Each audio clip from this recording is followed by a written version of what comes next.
Bueno, los muchachos están trabajando muy bien. Esperamos que esta semana, para concluir, terminemos todas las sesiones de entrenamiento.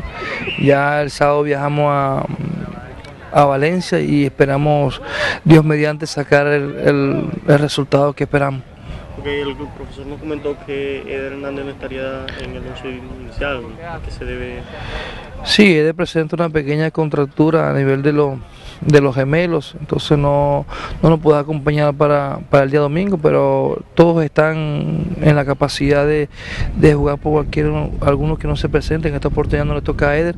Esperemos que a los próximos días se recupere para los partidos siguientes. Eder es un muchacho que si bien es un jugador de excelente calidad, es uno de los mejores importados que tenemos en la actualidad, y esperamos ante Dios que recupere pronto y pueda salir de la contractura y así poder sumar a la causa que estamos jugando nosotros.